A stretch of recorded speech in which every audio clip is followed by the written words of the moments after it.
Dis-nous, quand cela arrivera-t-il et quel sera le signe de ton avènement et de la fin du monde?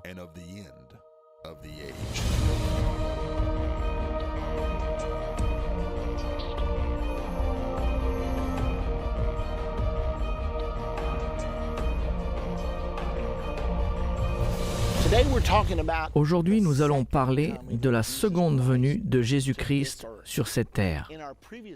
Dans la dernière partie de Comprendre à la fin des temps, nous avons parlé des 7 trompettes.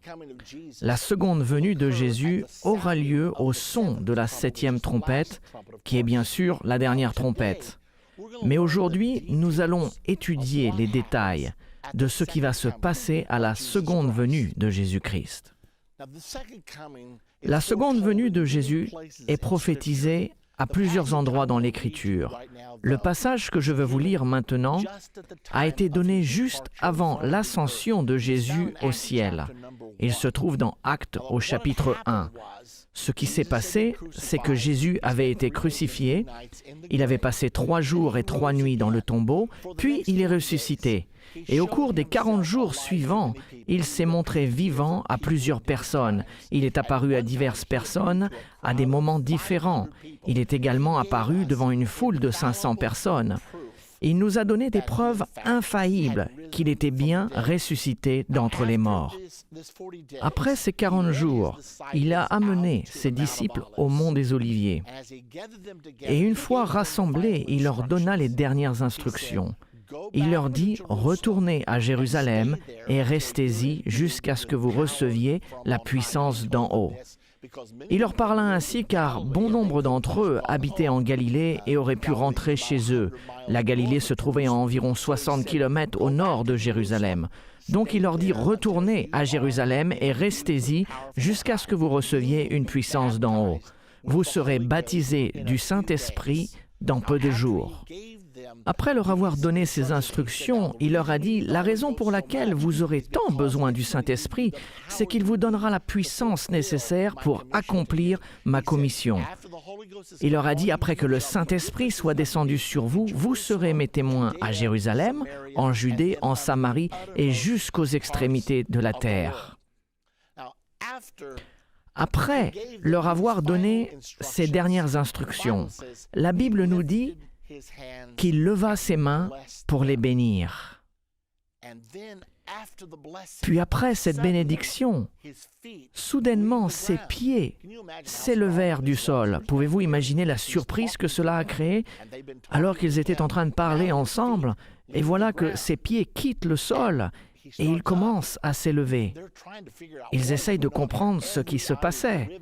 Tous les yeux étaient fixés sur Jésus alors qu'il s'élevait. Et lorsqu'il atteignit le niveau des nuages, la Bible nous dit qu'une nuée le déroba à leurs yeux. Ils regardaient, espérant le voir de nouveau. Ils se demandèrent peut-être reviendra-t-il, alors qu'ils étaient là à fixer le ciel. La Bible dit que 2 hommes vêtus de blanc leur apparurent. C'est dans Actes 1, au verset 9 à 11. Et ces 2 messagers de Dieu ont dit « Hommes galiléens, pourquoi vous arrêtez-vous à regarder au ciel ? Ce Jésus, voici la promesse, écoutez-la bien, ce Jésus qui a été enlevé au ciel du milieu de vous reviendra de la même manière que vous l'avez vu allant au ciel. » C'est la promesse que Jésus reviendra sur terre. Maintenant, ses disciples n'avaient aucune idée que la promesse durerait 2000 ans. Et cette promesse n'est pas encore réalisée. Et cela fait bientôt 2000 ans. Mais ça ne veut pas dire que cela n'arrivera pas. C'est une promesse ferme et c'est la promesse de la deuxième venue de Jésus-Christ. Une chose que nous devons comprendre alors que nous étudions sa deuxième venue, et que cela va affecter chacun d'entre nous, chaque être humain sur terre. Cette deuxième venue ne sera pas comme la première. Jésus pensait qu'il était important que nous soyons sûrs de comprendre cela, car il savait que juste avant sa deuxième venue, il y aurait des gens qui prétendraient être le Messie, disant même qu'il s'agit là de la seconde venue de Jésus. Nous en sommes déjà témoins. De temps en temps, vous entendez aux informations « Voici un Messie », comme Lord Maitreya à Londres, ou d'un Messie apparaissant quelque part dans le Moyen-Orient. Il y a toutes sortes de rapports, et Jésus savait que cela arriverait. Ainsi, dans Matthieu 24, qui est le chapitre de la Bible le plus connu sur les prophéties, Jésus nous donne des instructions concernant sa deuxième venue. Il ne s'agira pas d'un bébé dans une étable, couché dans une crèche. Il ne s'agira pas de Jésus passant inaperçu par la porte arrière et apparaissant mystérieusement quelque part. Ce ne sera pas comme ça. Voici ce que Jésus a dit dans Matthieu 24, 23. « Si quelqu'un vous dit alors le Christ est ici ou il est là, ne le croyez pas. Car il s'élèvera de faux Christ et de faux prophètes. Ils feront de grands prodiges et des miracles, au point de séduire s'il était possible, et je suis content que cette phrase soit là, de séduire s'il était possible même les élus. Voici, je vous l'ai annoncé d'avance. Si donc on vous dit, voici, il est dans le désert, n'y allez pas, ignorez-le, n'y faites pas attention.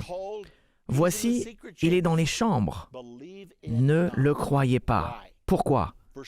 Le verset 27, « Car comme l'éclair part de l'Orient et se montre jusqu'en Occident, ainsi sera l'avènement du Fils de l'homme. » Donc Jésus leur dit de ne pas faire attention à ceux qui disent « Le Messie est ici, le Messie est là-bas ».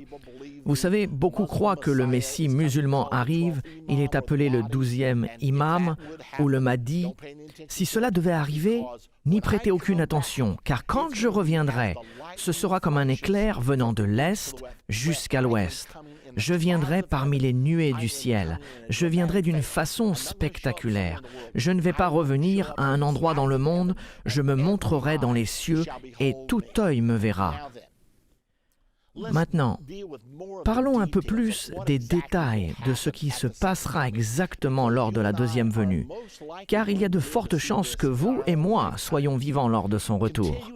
En continuant dans Matthieu 24, 29, Jésus a dit « Aussitôt après ces jours de détresse, le soleil s'obscurcira, la lune ne donnera plus sa lumière, les étoiles tomberont du ciel. » Et les puissances des cieux seront ébranlées. Alors le signe du Fils de l'homme paraîtra dans le ciel. Toutes les tribus ou les nations de la terre se lamenteront, et elles verront le Fils de l'homme venant sur les nuées du ciel avec puissance et une grande gloire. Et il enverra ses anges avec la trompette retentissante. Et ils rassembleront ses élus des quatre vents d'une extrémité des cieux à l'autre. Ainsi, nous voyons que lorsque Jésus reviendra, tout œil le verra, et il enverra ses anges pour rassembler ses élus. L'Écriture nous en dit davantage sur son déroulement. Regardons un peu plus loin dans Matthieu 24, 40. Il nous est dit que lorsque l'enlèvement aura lieu, la deuxième venue prendra place. Alors, de deux hommes qui seront dans un champ, l'un sera pris et l'autre laissé. Imaginez-vous, deux hommes travaillant dans un champ.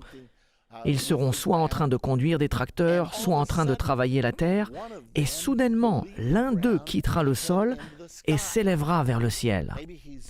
Peut-être qu'il aura témoigné à son ami Joe, lui ayant dit, « Tu sais, le Seigneur va revenir, tu dois être prêt. » Mais Joe n'a rien voulu entendre. Il n'a prêté aucune attention, il ne l'a pas cru. Puis d'un coup, son ami part, et tandis qu'il le regarde monter, il lui crie, « Attends, attends !» mais il est trop tard. Et il le regarde s'élever dans le ciel. La Bible indique également que 2 femmes moudront à la meule. Une chose courante du temps biblique était que les femmes moulaient le blé pour obtenir de la farine et le maïs pour obtenir de la semoule. C'était très commun. C'est pourquoi Jésus s'en est servi comme illustration. Et vous verrez 2 femmes travaillant ensemble. De nos jours, peut-être qu'elles seraient dans le jardin en train de planter des fleurs. Puis d'un coup, une femme parlerait à l'autre et elle n'aurait aucune réponse. Elle lèvera la tête et verra les vêtements de l'autre à terre. Maintenant, je ne sais pas avec certitude si les vêtements se trouveront là, mais nous savons que Jésus a laissé ses habits lorsqu'il est ressuscité des morts. Il les a laissés dans la tombe. Alors, les vêtements seront peut-être laissés. Elle lèvera les yeux et verra son ami s'élever vers le ciel. Et elle réalisera qu'il s'agit de l'avènement dont son ami lui avait parlé. Ainsi, 2 femmes moudront à la meule, l'une sera prise, l'autre laissée. Et vous pouvez répéter ce scénario avec toutes les choses possibles qui se passent en ce moment dans le monde. Dans Luc 17, il est dit que 2 personnes qui seront dans le même lit, l'une sera prise et l'autre laissée. Peut-être un mari et sa femme. Peut-être que le mari ne sert pas Dieu, mais l'épouse le fait. Le mari se réveillera à 3 heures du matin car quelque chose le tracasse. C'est comme si le lit avait bougé. Il étend donc son bras et elle n'est plus là. Il lève les yeux juste pour voir ses pieds disparaître au travers du plafond. Il comprend immédiatement, car elle lui avait parlé depuis si longtemps. Elle avait longtemps prié pour lui. Il sort en courant et la voit s'éloignant du toit et s'élever vers le ciel. Le ciel sera probablement illuminé par l'éclat de la deuxième venue de Jésus-Christ. Et il va peut-être crier « Reste, attends, aide-moi !» Trop tard. Ce sera comme ça. Ce sera merveilleux si vous êtes celui qui est pris, mais ce sera terrible si vous êtes celui qui est laissé. Essayons de comprendre à quoi ressemblera l'enlèvement, car il s'agit d'un événement qui va bientôt arriver. L'apôtre Paul nous enseigne au sujet de l'enlèvement dans 1 Thessaloniciens au chapitre 4 et au verset 13. « Nous ne voulons pas, frères, que vous soyez dans l'ignorance au sujet de ceux qui dorment. » Il parle de leur mort. Il était courant dans la Bible de se référer aux gens qui sont nés de nouveau et décédés comme étant endormis, car la croyance était si forte que la mort était temporaire qu'ils allaient ressusciter. Donc, au sujet de ceux qui dorment, afin que vous ne soyez pas affligés comme les autres qui n'ont point d'espérance. Car si nous croyons que Jésus est mort et qu'il est ressuscité, croyons aussi que Dieu ramènera par Jésus et avec lui ceux qui sont morts. Si nous croyons que Jésus est mort et qu'il est ressuscité, c'est donc l'évidence que nous, qui sommes morts en Jésus et qui avons reçu son Saint-Esprit, nous sortirons de la tombe comme il l'a fait. L'apôtre Paul essaye de nous enseigner au sujet de l'enlèvement. Il continue et dit au verset 15, « Voici en effet ce que nous vous déclarons d'après la parole du Seigneur. Nous les vivants, restés pour l'avènement du Seigneur, nous ne devancerons pas ceux qui sont morts. » Voici comment cela va se passer. Car le Seigneur lui-même a un signal donné, à la voix d'un archange, au son de la trompette de Dieu. Pouvez-vous imaginer à quel point ce sera extraordinaire? Le Seigneur lui-même qui arrivera avec un cri de triomphe, la voix d'un archange et la trompette de Dieu. Et la suite nous dit, « Et les morts en Christ ressusciteront premièrement. » Ensuite, nous, les vivants qui serons restés, nous serons changés de mortels en immortels et nous serons tous ensemble enlevés avec eux sur des nuées à la rencontre du Seigneur dans les airs. Donc, tout comme Jésus a été enlevé, nous serons ainsi enlevés et serons à tout jamais avec le Seigneur. Ainsi les chrétiens qui seront vivants sur la terre à l'heure de la deuxième venue. Une fois que les morts en Christ ressusciteront, nous monterons tous ensemble à la rencontre du Seigneur dans les airs. Il existe d'autres instructions données par l'apôtre Paul à ce sujet. Et il nous enseigne d'autres choses qui se produiront également. Je veux m'assurer que nous le comprenons bien, car aujourd'hui nous parlons de ce qui va arriver lors de son avènement. Dans 1 Corinthiens, au chapitre 15 et versets 51 à 54, Paul a dit « Voici, je vous dis un mystère, un secret. Nous ne mourrons pas tous. Il y aura des gens vivants sur terre au service de Jésus-Christ à l'heure de sa seconde venue. Nous ne mourrons pas tous, mais tous nous serons changés en un instant, en un clin d'œil, à la dernière trompette. » Souvenez-vous que nous avons parlé de la 7e trompette. Eh bien, c'est de celle-ci que nous parlons maintenant. En un instant, en un clin d'œil, à la dernière trompette. Beaucoup ont enseigné que nous allons tout simplement disparaître à la dernière trompette. Mais ce n'est pas ce que la Bible nous dit. La Bible nous dit que nous serons changés en un instant, en un clin d'œil. Et elle continue en disant « Et la trompette sonnera, et les morts ressusciteront incorruptibles. » Cela veut dire qu'ils auront alors un corps immortel. Et nous, qui sommes vivants, nous serons changés.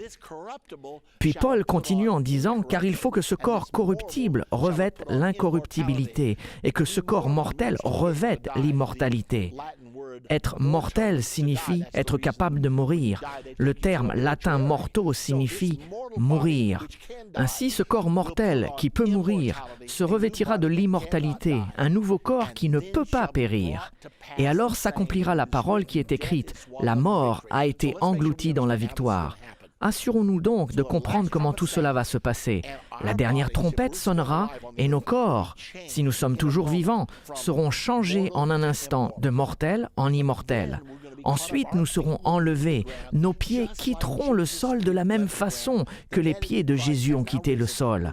Les morts en Christ seront ressuscités et nous serons enlevés ensemble pour rencontrer le Seigneur dans les airs.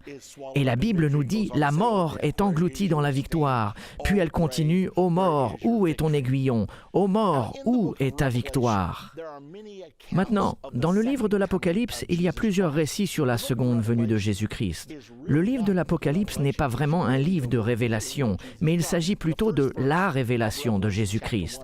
Le premier verset du chapitre 1 de l'Apocalypse nous dit « Révélation de Jésus-Christ, que Dieu lui a donné pour montrer à ses serviteurs les choses qui doivent arriver bientôt. » Le mot traduit par révélation est « apocalypsie » et il signifie « révéler ».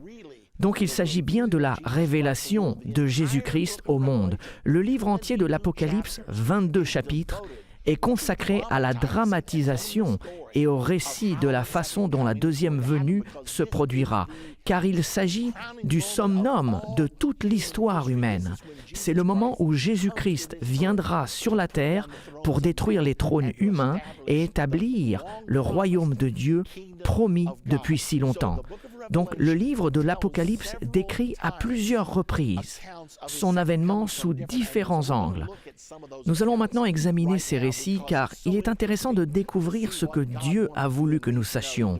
Il a consacré 22 chapitres afin de répéter à plusieurs reprises la merveilleuse révélation de Jésus-Christ lors de sa venue sur terre. Un des récits que nous voulons examiner se trouve dans le chapitre 6 de l'Apocalypse. Il s'agit du 6e sceau de la deuxième venue. Le verset 12 nous dit « Je regardais quand il ouvrit le 6e sceau. Il y eut un grand tremblement de terre. Le soleil devint noir comme un sac de crin. La lune entière devint comme du sang. Et les étoiles du ciel tombèrent sur la terre, comme les figues vertes d'un figuier secoué par un vent violent. » Maintenant, il y a 7 sceaux. Nous regardons le 6e sceau en ce moment, car il nous est dit ce qui va se passer quand il viendra. Un grand tremblement de terre, le soleil devient noir. Souvenez-vous de cela, car nous allons le relire dans un autre récit. La lune devient comme du sang, les étoiles du ciel tombent. Il continue en disant dans ce passage, « Le ciel se retira comme un livre qu'on roule, et toutes les montagnes et les îles furent remuées de leur place. » Nous parlons de cet événement dramatique et incroyable qui est la seconde venue de Jésus-Christ. Puis il continue en disant, les rois de la terre, les grands, les chefs militaires, les riches, les puissants, tous les esclaves et les hommes libres se cachèrent dans les cavernes et dans les rochers des montagnes. Et il disait aux montagnes et aux rochers, « Tombez sur nous et cachez-nous devant la face de celui qui est assis sur le trône et devant la colère de l'agneau. » Maintenant, ce sera un moment merveilleux quand son peuple sera enlevé pour le rencontrer dans les airs. Cependant, ce sera aussi un moment pour ceux qui ont vécu dans la rébellion et qui n'ont pas donné leur vie à Jésus-Christ et n'ont pas cru en l'Évangile. La Bible nous dit que ce sera pour ceux qui ont désobéi le moment de la colère de l'agneau. Jésus-Christ étant l'agneau. Souvent, nous accentuons la miséricorde et l'amour de Jésus-Christ et nous oublions de prêcher cette partie de la Bible, que ceux qui le rejettent finiront par subir la colère de Dieu et nous ne voulons qu'aucune personne ne la subisse. Le verset 17 continue, « Car le grand jour de sa colère est venu. Et qui peut subsister ?» Imaginez-vous les gens courant vers les rochers et les montagnes s'écriant « Tombez sur nous et cachez-nous de la face de celui qui est assis sur le trône, car le jour de sa grande colère est venu. » Il y a un autre récit dans Apocalypse 11 au verset 15, et cela se passe à la 7e trompette. Il y a 7 sceaux, il y a 7 trompettes. Ceci est le récit de la 7e trompette concernant la 2e venue. Le verset 15, « Le 7e ange sonna de la trompette, et il y eut dans le ciel de fortes voix qui disaient, « Le royaume du monde est remis à notre Seigneur et à son Christ, et il régnera au siècle des siècles. » Donc il s'agit là d'une chose merveilleuse. C'est la transition du gouvernement humain, les royaumes de ce monde, au royaume de Dieu, le royaume promis de Dieu. Les royaumes de ce monde deviendront les royaumes de notre Seigneur et de son Christ. Et il régnera à partir de ce moment-là pour toujours et à jamais. Et il continue dans le verset 16, « Et les 24 vieillards qui étaient assis devant Dieu sur leur trône tombèrent sur leur face, et ils adorèrent Dieu en disant, « Nous te rendons grâce, Seigneur Dieu Tout-Puissant, qui est et qui était, car tu as saisi ta grande puissance et as pris possession de ton règne. » Cela sera un événement incroyable. La transition du royaume humain qui a gouverné le monde depuis le commencement de l'humanité vers le royaume promis de Dieu. Cet événement est également raconté dans Daniel 7 au verset 9. Daniel nous dit « Je regardais pendant que l'on plaçait des trônes, et l'Ancien des jours s'assit. Il a vu ainsi des trônes des gouvernements humains détruits, et l'Ancien des jours assis. » Ce sera en fait la réalisation de la prière que beaucoup d'entre nous avons priée, que ton règne vienne, que ta volonté soit faite sur terre. Vous êtes en train de lire les prophéties de cet événement qui aura lieu dans un futur proche, où cette prière sera exaucée. Puis dans le verset 18 du chapitre 11 d'Apocalypse, il est dit « Les nations se sont irritées, ta colère est venue, et le temps est venu de juger les morts, de récompenser tes serviteurs, les prophètes, les saints et ceux qui craignent ton nom, les petits et les grands, et d'exterminer ceux qui détruisent la terre. » Donc, que va-t-il se passer? Les nations seront en colère et cela les poussera à envahir Israël à Armageddon. Ceci aura lieu à la bataille d'Armageddon. Les nations seront en colère et elles essayeront d'envahir Israël pour la détruire. Et Dieu se fâchera à cause de leur rébellion. Mais ce ne sera pas qu'une période de colère, car remarquez qu'il est aussi dit que c'est le temps de récompenser les prophètes et les saints, de récompenser ses serviteurs, les prophètes. Puis le verset 19 nous dit « Et le temple de Dieu dans le ciel fut ouvert. » Nous verrons cela à plusieurs reprises.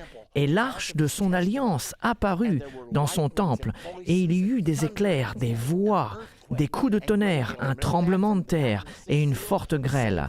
Souvenez-vous que nous avons parlé de cela dans le 6e sceau. Des mêmes choses, des éclairs, des voix, des coups de tonnerre, un tremblement de terre, une forte grêle. Nous étudions la seconde venue de Jésus-Christ. Dans notre prochaine partie, nous continuerons l'étude des différents récits du livre de l'Apocalypse sur la seconde venue de Jésus. Et lorsque nous continuerons avec cette étude sur la seconde venue de Jésus, j'aimerais vous demander de penser où vous en êtes avec Jésus-Christ. Supposons que vous soyez dehors avec un ami et que la seconde venue survienne. que votre ami parte et que vous restiez. Vous ne voulez pas être dans cette position-là. Ainsi, l'une des raisons pour lesquelles nous faisons cette leçon aujourd'hui est que nous voulons nous assurer que chaque personne qui regarde ce programme ou ce DVD ne manque pas l'avènement. Nous ne voulons pas, si vous êtes une femme qui travaille avec une amie, que vous soyez laissée. Et nous ne voulons pas non plus qu'elle soit laissée. C'est à ça que ce cours entier est consacré. C'est l'objectif du message d'aujourd'hui, car toutes les prophéties indiquent la seconde venue de notre Seigneur et Sauveur Jésus-Christ. La question n'est pas si cela arrivera, car cela va arriver. La seule question est quand. Et est-ce que vous et moi serons prêts?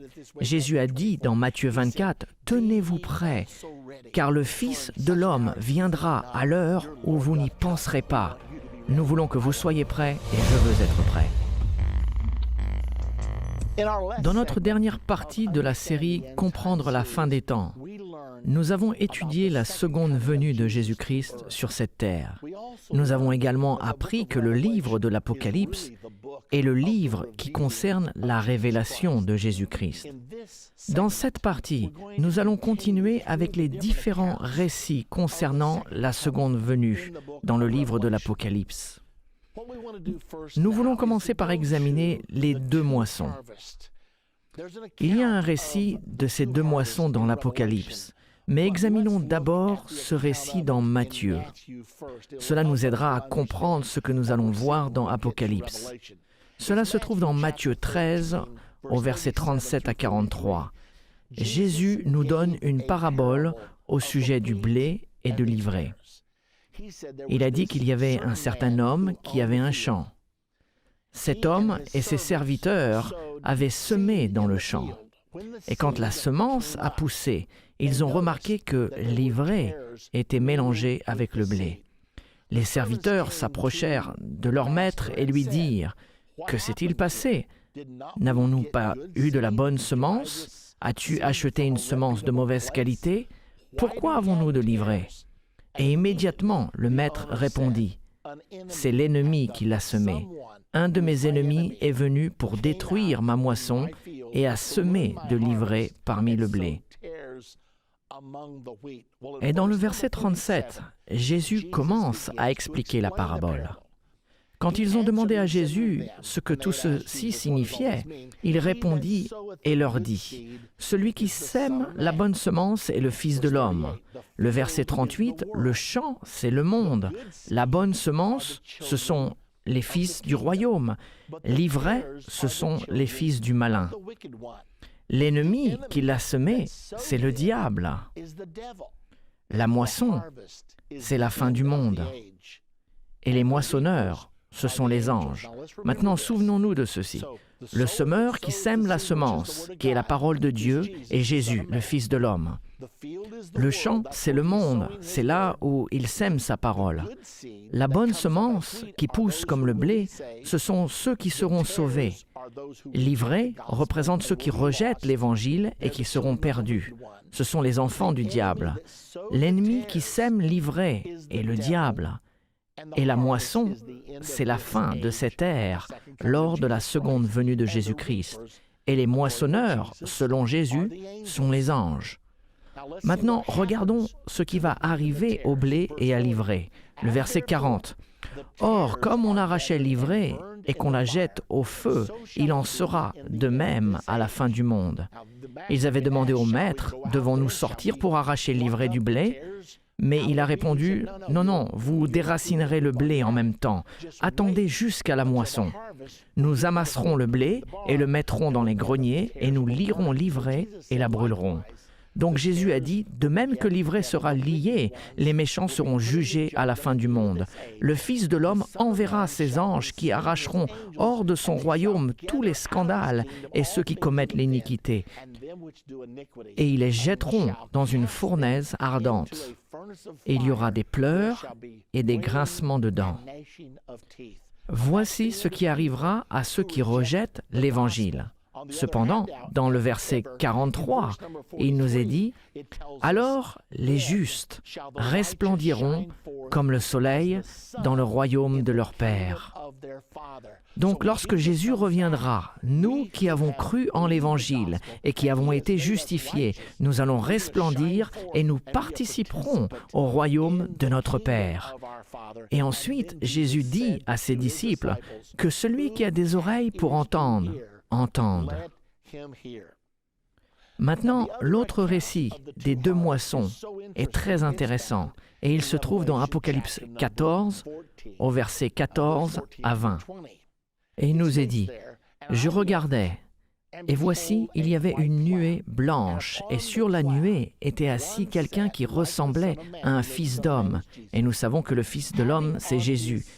Ayant sur sa tête une couronne d'or, et dans sa main une faucille tranchante. Et un autre ange sortit du temple, criant d'une voix forte à celui qui était assis sur la nuée. « Lance ta faucille et moissonne, car l'heure de moissonner est venue, car la moisson de la terre est mûre. » Celui qui était assis sur la nuée jeta sa faucille sur la terre, et la terre fut moissonnée. Maintenant, la moisson de la terre, c'est le blé. Nous parlons de 2 moissons ici. Vous allez voir la deuxième dans un court instant. Donc la moisson de la terre, c'est le blé. Il s'agit de l'enlèvement, le moment où les saints monteront pour rencontrer le Seigneur dans les airs. Examinons maintenant l'autre moisson, au verset 17. Un autre ange sortit du temple, qui est dans le ciel, ayant lui aussi une faucille tranchante. Et un autre ange sortit de l'autel, qui avait autorité sur le feu, et s'adressa d'une voix forte à celui qui avait la faucille tranchante, disant « Lance ta faucille tranchante, et vendange les grappes de la vigne de la terre, car les raisins de la terre sont mûrs. » Voilà l'autre moisson dont nous avons parlé. Et la vigne de la terre fait référence à l'ivraie, qui se trouve dans la prophétie des 2 moissons du chapitre 13 de Matthieu. Il continue au verset 19. « Et l'ange jeta sa faucille sur la terre, et il vendangea la vigne de la terre et jeta la vendange. Il n'a pas fait ça au ciel, mais dans la grande cuve de la colère de Dieu. » Rappelez-vous de cette phrase, « la cuve de la colère de Dieu ».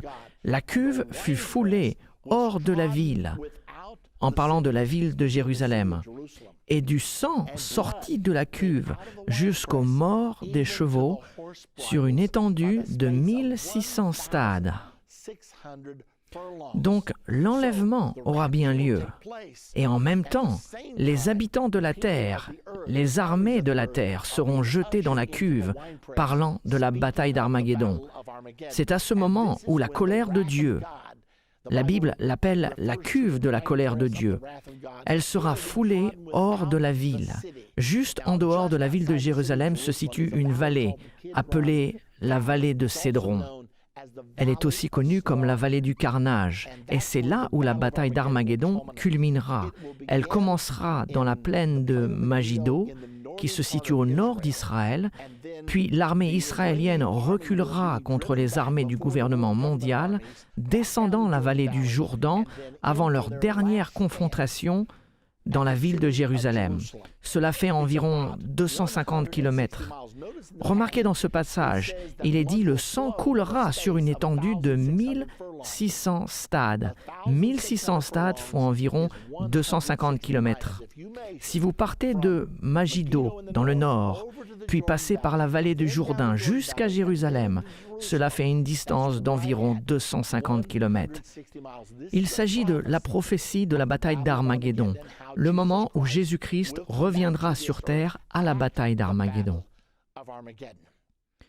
Maintenant, continuons à examiner ce sujet, car il est dit au verset 6, « Et j'entendis comme une voix d'une foule nombreuse. » Nous sommes donc passés à Apocalypse 19. Nous avons vu les 2 moissons.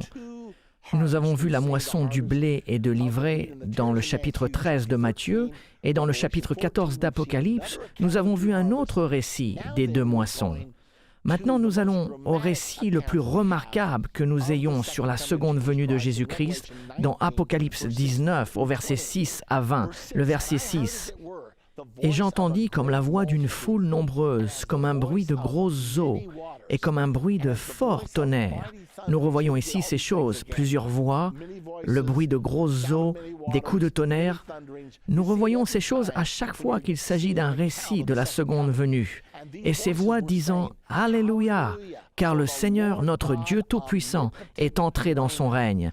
Réjouissons-nous, soyons dans l'allégresse, et donnons-lui gloire. Car les noces de l'agneau sont venues, son épouse s'est préparée. Vous savez que dans l'Écriture, l'Église représente l'épouse de Jésus-Christ.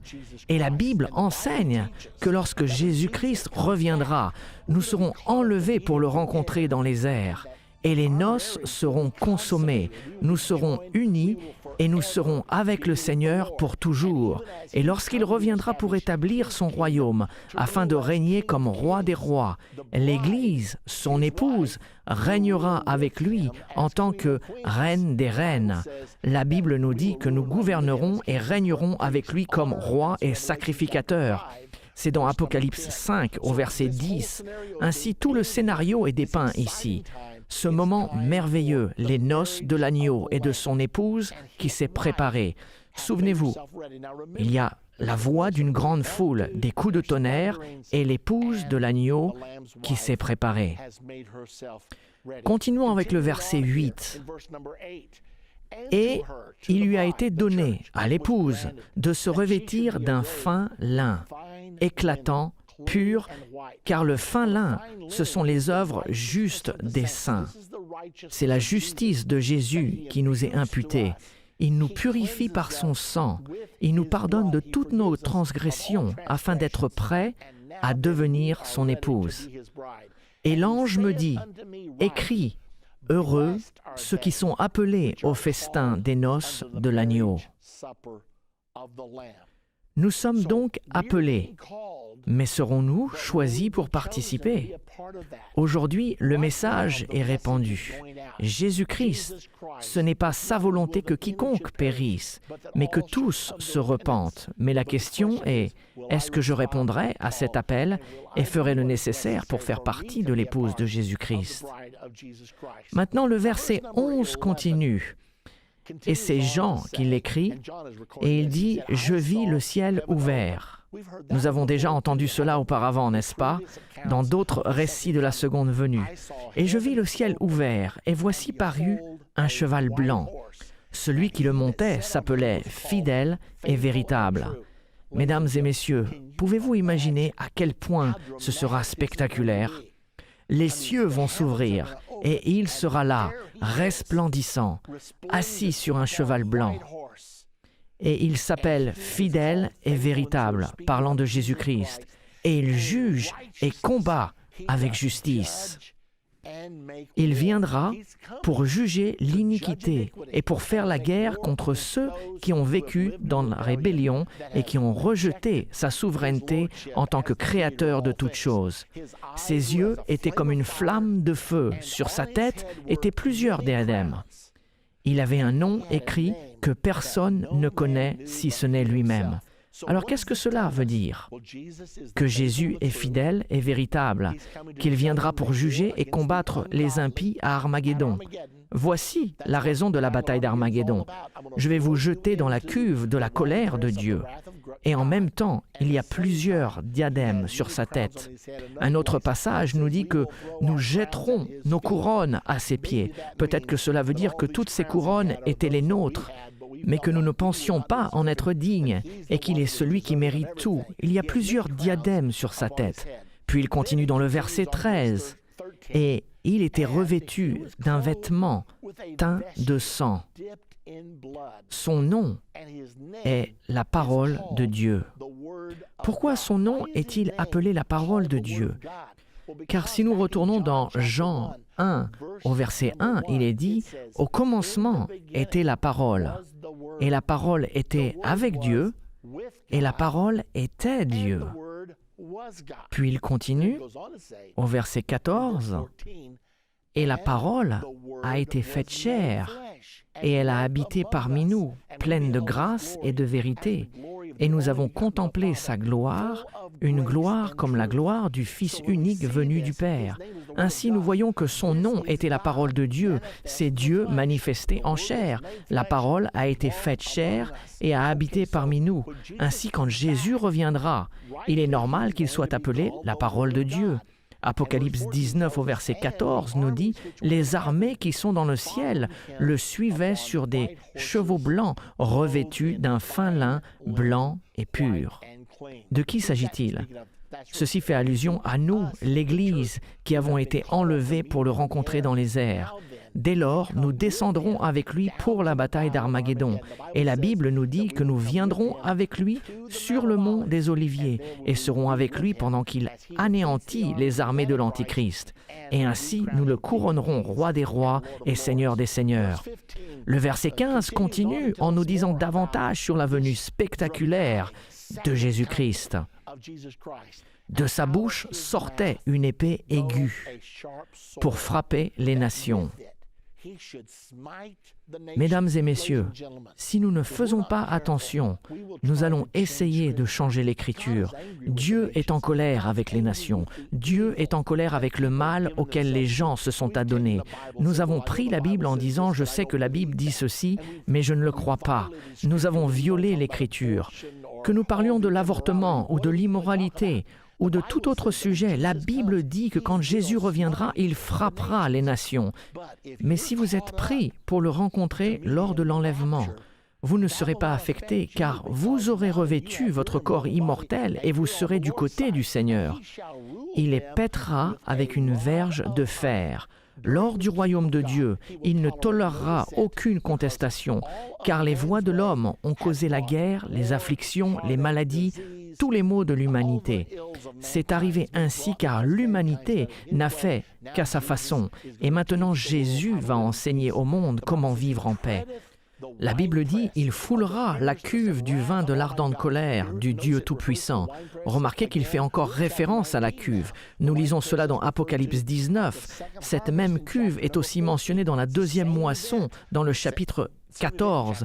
Il s'agit du même événement. Le même événement dans le chapitre 6, chapitre 11, chapitre 14, et nous voici dans le chapitre 19. Et il, Jésus-Christ, avait sur son vêtement et sur sa cuisse un nom écrit « Roi des rois, Seigneur des seigneurs ». Car c'est ce qu'il est. Il gouvernera les nations avec une verge de fer.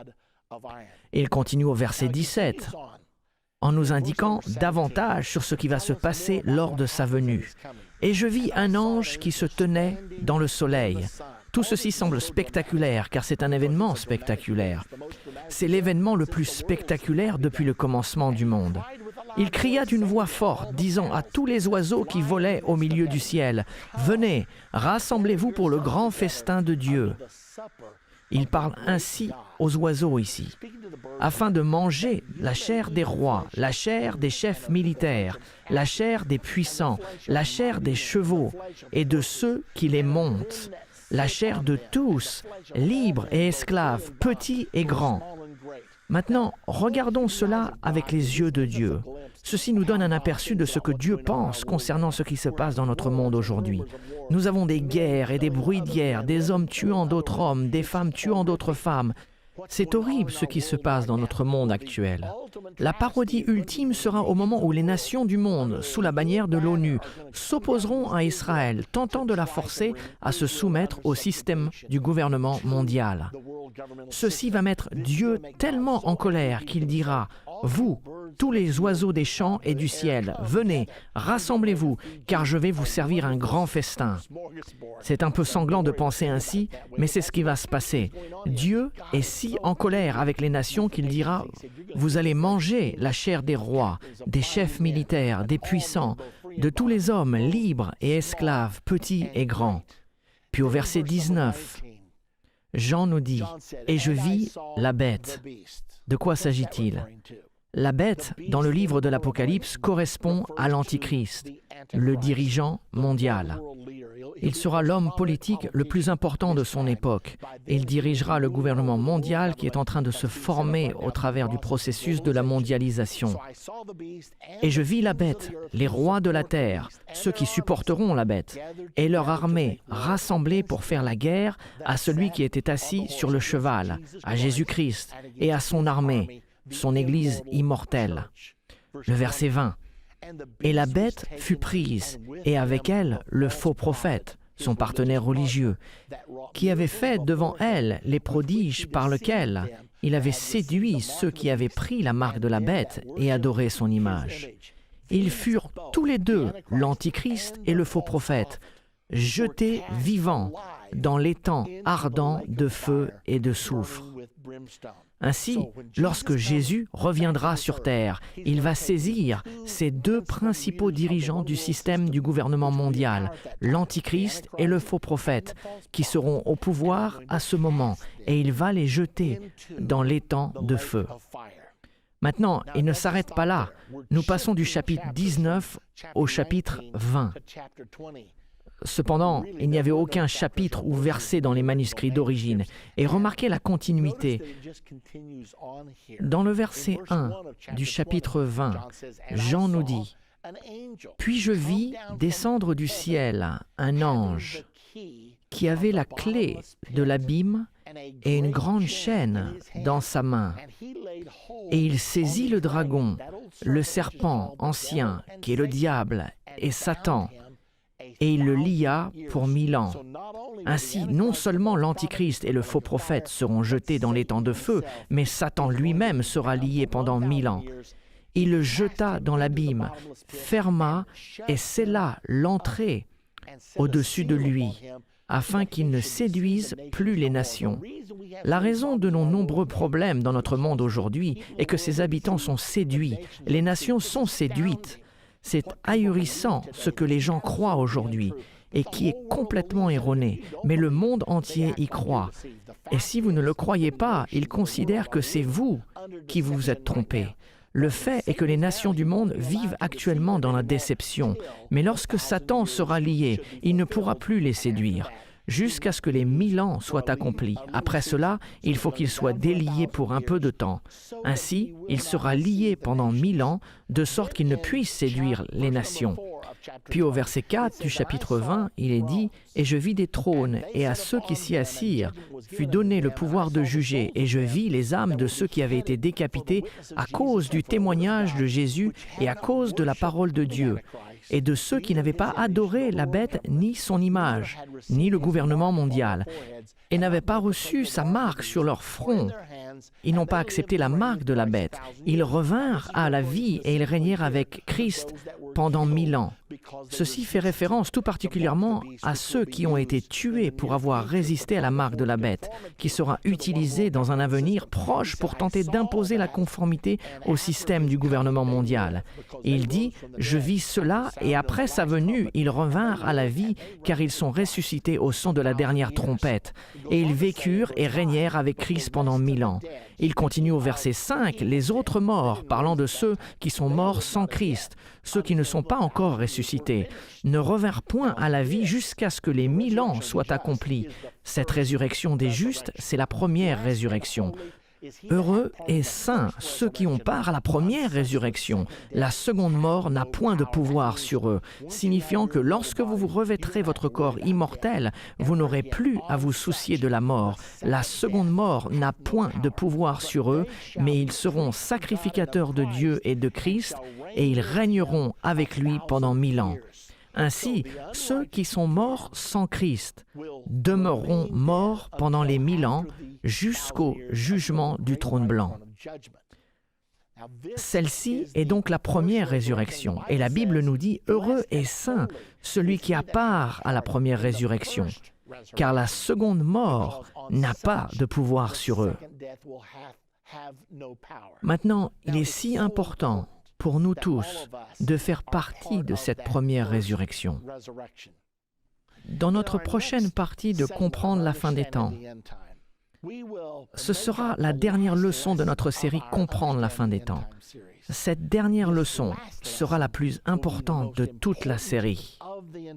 Jésus a dit que si un homme ne naît de nouveau, il ne pourra entrer dans le royaume de Dieu. Nous avons étudié le royaume de Dieu, l'établissement du royaume de Dieu, la déclaration de Jésus en tant que roi des rois et seigneur des seigneurs.